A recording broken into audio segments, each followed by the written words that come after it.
Hi, I'm Joey D'Antoni. I'm Principal Cloud Architect at DesignMind, and I'm a Microsoft Data Platform MVP. Next month in Seattle, I'm going to be doing a Precon at PASS Summit called A Day of Data Platform. If you're new to the world of cloud databases or just looking to expand your skill set, you'll learn plenty in this all-day event where we're going to talk about a number of different types of databases, where they should be used, how they should be used, and the factors that go into the decisions you'll make about choosing the right data platform. We're going to cover a lot of things. It's going to be a really full day of training. I'm looking forward to delivering it. But we're going to first start by understanding cloud data stores. We're going to talk about the architectural foundations, like how these things are designed, how they're built, where the bottlenecks may be, where they lie, just the overall landscape of what cloud data stores look like and what the types are. We'll break them down into categories. Then we'll talk about how business models affect designs. This is a really fancy consultant way of saying we're going to talk about what each one costs, how that affects how you should use it, and how that's going to help you choose and make these decisions.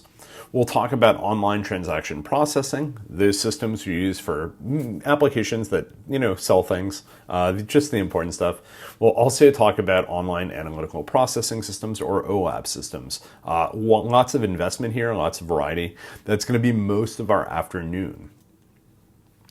Cloud business models. I've probably showed that slide with pizza as a service with the different IaaS, PaaS, SaaS features 1,000 times in training.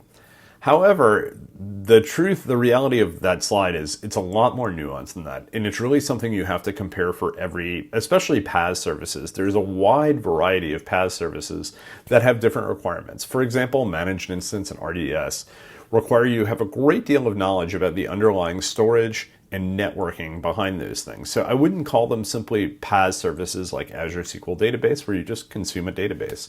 There's also services that advertise themselves as software as a service that also require a great deal of administration. And you or your management might not think that since we're buying this SaaS product, we're not going to have to do anything to manage it.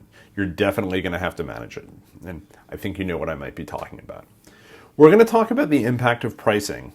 Fixed versus variable pricing, namely.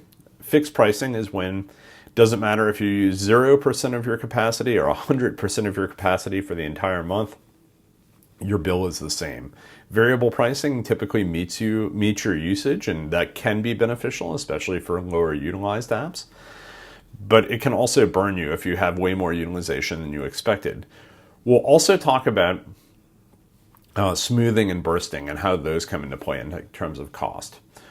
One of the most important things you need to understand is the dimensions of growth. And what do I mean by this? If your data grows, you had 5 terabytes and you grew to 10, how does that affect the cost of your database service? In some cases, you'll only pay for the 5 terabytes of additional storage. In some cases, your cost may go up not linearly, but exponentially. Important things to understand about before you choose your platform, because once you have that 5 terabytes in a platform, you're kind of stuck. It's also important to know the limits of scale. I have this law of cloud economics that many small things typically cost less than one really big thing. And that's something that I kind of like to apply universally. So you may be able to buy a very big VM, but it may be very costly. So we'll talk about all of that. OLTP systems. So what are your needs? We'll talk about, how you should choose a database. And this will also break down into IaaS versus platform as a service. We'll talk about, when it might be the right decision to stay on IaaS so that you have more control. If it's a mission critical type service, that application being really important to your business, you might want to have that extra level of control that IaaS gives you and just the performance granularity. It's also important to understand your scale. Are you building a full-size application that's going to see the entire internet as your usage base? Or are you building an app for department that might never see more than 20 transactions per minute? Also important, who are your customers for these? Not just the number of customers, but how much money they're bringing into your organization. One of the things about the cloud, it makes everything kind of a cold financial calculation. If you're making money off an app or it contributes strongly to the bottom line of your business, you're willing to spend more money on the database and deliver a faster experience, especially if a faster experience brings you more sales. Analytics systems. So lots of investment here. This is a really interesting space, and it's really been, I'll say, more than transactional databases. This is something that's been brought on by the cloud. We have lots of different options. Snowflake, Databricks, Fabric, Synapse Data Warehouse, all these solutions. And one of the things that they've evolved out of is kind of the nature of Hadoop, which was an old system where we talked about separating data and compute and keeping those things separate. What this means is you have a little bit more flexibility if you're using one of these systems to migrate your compute platforms, because all your raw data is sitting in storage that's separate from the compute. So you don't necessarily have to move 5 terabytes out, or 50 terabytes, or a petabyte, as the case may be. You just have to move your compute there. It makes it a little bit easier to be cross-platform. We're going to talk about the nuanced differences between these solutions and how to decide what's right for your organization. They each have their pluses and minuses, and there's a lot of overlap, but there are also a lot of places where each of these platforms are uniquely strong, and we'll talk through that.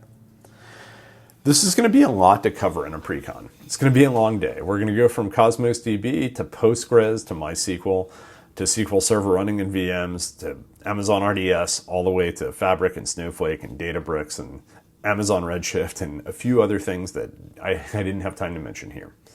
But you'll leave this Precon with a really good understanding of what your decision matrix should look like when you're designing a data architecture for your organization. You'll be able to cut through the marketing hype, and believe me, there's a lot of marketing hype. I've written a lot of it. To convince your management to do the right thing and make the right decisions around what data platform you're going to choose.